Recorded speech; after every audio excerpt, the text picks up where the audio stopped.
In the summer of 1944, Europe was in ruins.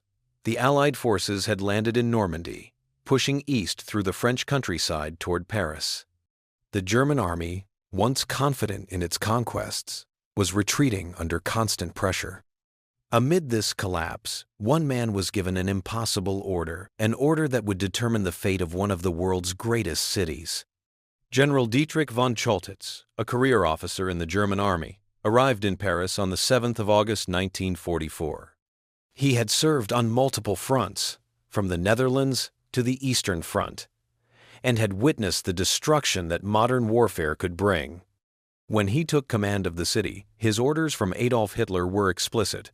Paris was not to fall into enemy hands. If retreat became inevitable, the city was to be destroyed.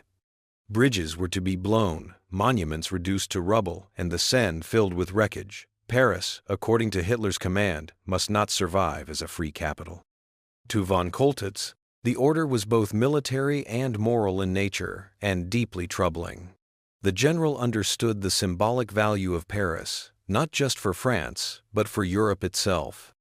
Its architecture, its history, and its spirit represented something far beyond the battlefield. Yet he was a soldier bound by obedience, raised in a system where defiance could mean death. The walls of his new headquarters in the Hotel Meurice carried both the weight of authority and the shadow of conscience. Outside, the city was restless. The French resistance was growing bolder, organizing strikes and sabotage. Rumors spread that the Allies were approaching, and Parisians prepared for what they hoped would be liberation. In the midst of this, von Choltitz issued orders to maintain order, fortify key positions, and avoid unnecessary bloodshed. His officers noted his calm demeanor, but none could see the quiet conflict within him. Messages from Berlin grew increasingly desperate. Hitler demanded reports confirming preparations for demolition. Explosives were positioned beneath bridges, around communication centers, and near cultural landmarks. The machinery of destruction stood ready. All that remained was the final command to trigger it. Von Choltitz looked out across the city, its wide boulevards, cathedrals, and monuments, and hesitated.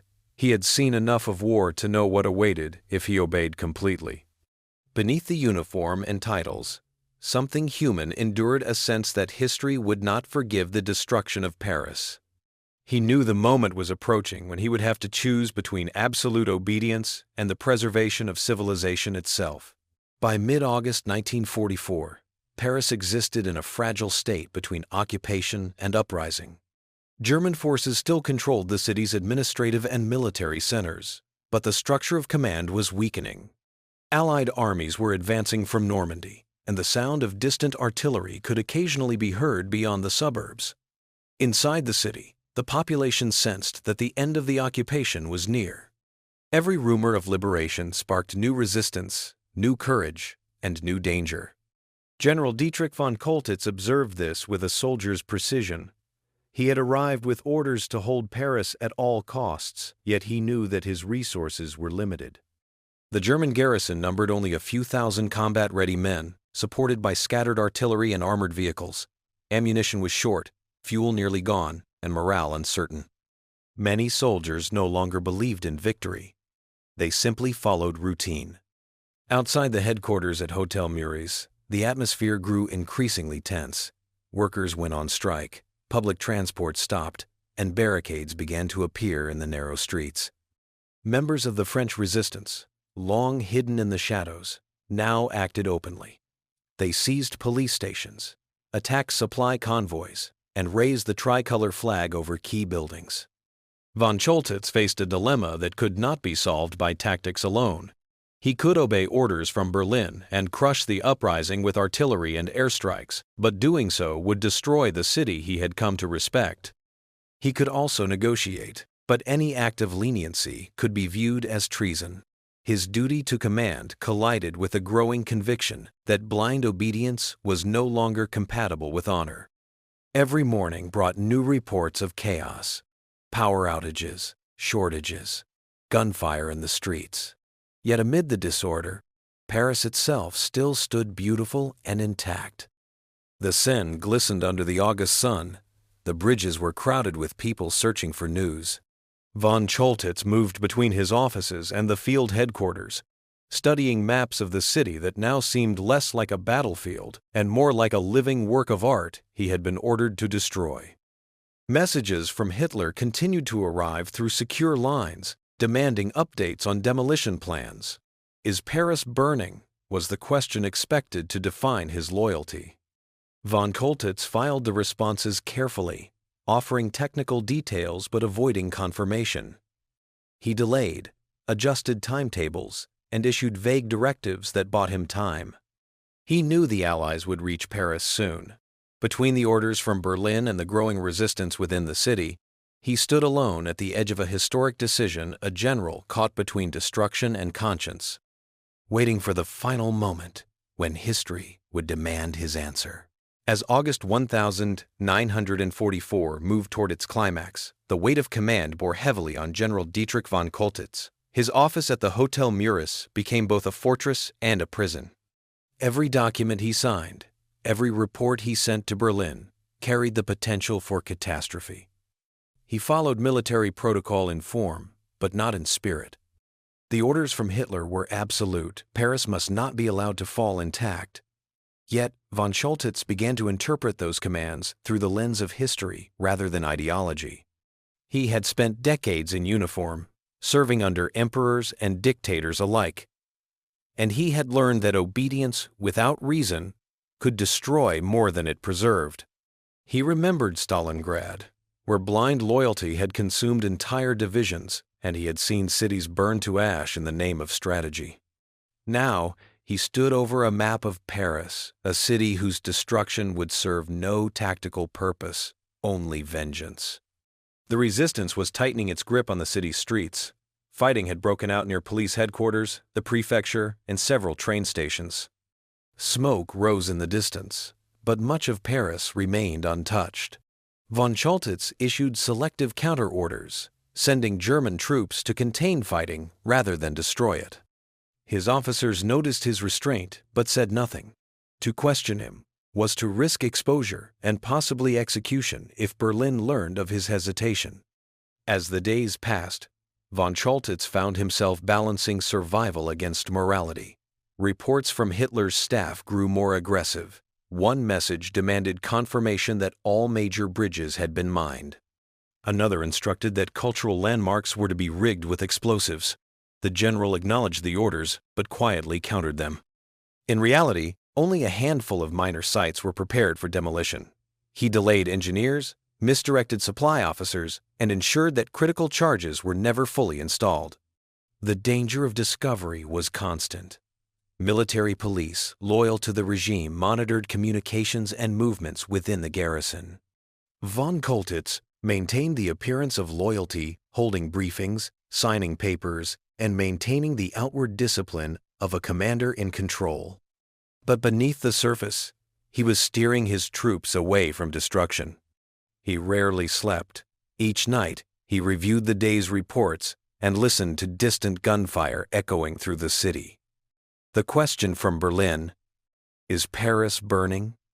lingered in his mind like a shadow. He knew the answer must never be yes, no matter what it cost him personally.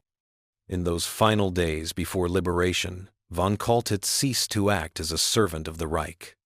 Instead, he became the silent guardian of a city he had once been ordered to erase, a man whose greatest act of defiance would be choosing not to obey. By the third week of August, 1944, the city of Paris stood at the edge of both liberation and annihilation. The Allies were closing in from the west, and within the city, the French resistance had launched a full-scale uprising. Gunfire echoed between the boulevards, and barricades rose in the narrow streets. German patrols found themselves surrounded in districts once peaceful under occupation. The chaos that von Choltitz had tried to contain was now beyond control.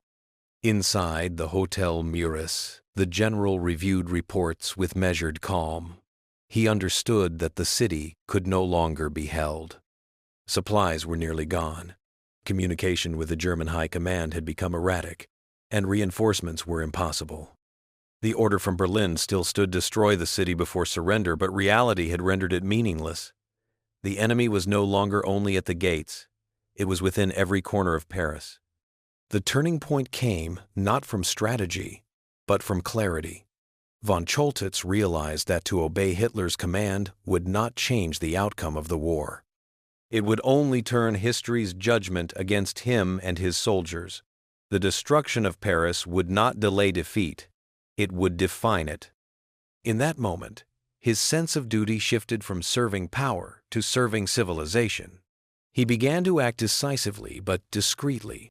Demolition squads were told to stand by, yet their explosives were never fully armed. Bridges along the Seine were checked and then quietly left intact. He ordered the preservation of critical infrastructure, claiming that he needed them for tactical withdrawal. His subordinates followed these commands without question, assuming they were temporary measures. In truth, each delay was a deliberate act of protection. Outside, the resistance grew stronger. They seized city halls, liberated prisoners, and raised the French flag once more. Communication between the resistance and approaching Allied forces intensified. Leaflets circulated, declaring that liberation was imminent. In some areas, civilians joined the fight with whatever they could find.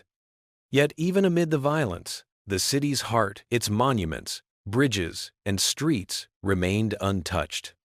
Von Choltitz walked through his command center late at night. The maps still spread across his desk. He could hear distant bells, perhaps from churches that had survived 2 world wars. He knew the next step would define him forever. To surrender would violate his oath. To obey would erase one of the world's great cities.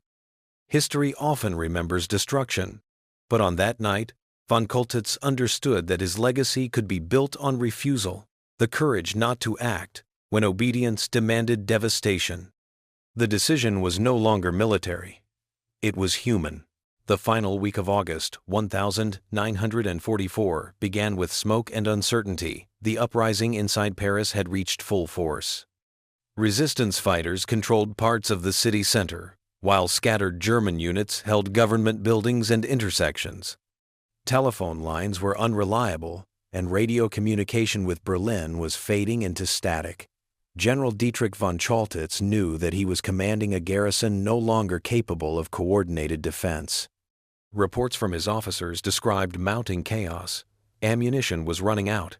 The wounded filled improvised infirmaries. Bridges across the Seine, ordered to be destroyed, still stood untouched. Each day, von Choltitz received encrypted messages demanding confirmation that demolition plans were complete. He responded carefully, confirming only preparations but never execution. Every reply was a calculated act of delay. The decision he faced was absolute. If he obeyed, Paris would burn. If he disobeyed, he would betray the command structure that had defined his entire life. Yet the scale of destruction demanded by Hitler's order could not be justified. It would mean annihilating a city of 2 million civilians, a cultural capital whose survival carried meaning beyond war. Von Choltitz was no idealist. He was a pragmatist shaped by experience. But in that moment, his pragmatism aligned with conscience. He looked out over the city from his headquarters window. The rooftop stretched endlessly toward the horizon, the Eiffel Tower rising above them like a silent witness. He thought of Dresden, of Warsaw, of Stalingrad cities, erased by fire and fury. He could not allow Paris to join them. The war was already lost. There was no victory to be gained in ruins. Within the German command structure, to question Hitler's authority was unthinkable. Generals who had defied him before had vanished, executed or disgraced. Von Choltitz was aware of this fate, yet his resolve held. He chose silence over obedience. He issued false progress reports, avoided direct communication when possible, and instructed his subordinates to await final technical confirmation before activating charges that would never detonate. As the Allies advanced closer, von Choltitz's inner circle began to realize the truth. Their commander was not preparing to destroy the city, he was preserving it. They followed his lead, understanding that survival of the city was now the mission. Each night he reviewed the same question that had come from Berlin. Is Paris burning?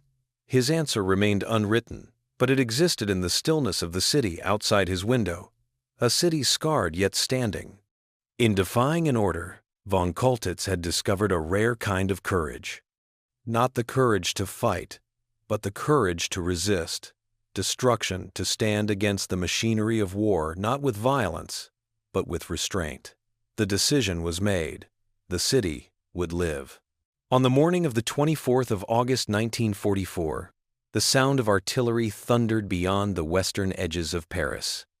The Allied forces had reached the outskirts, and with them came the Free French 2nd Armored Division under General Philippe Leclerc.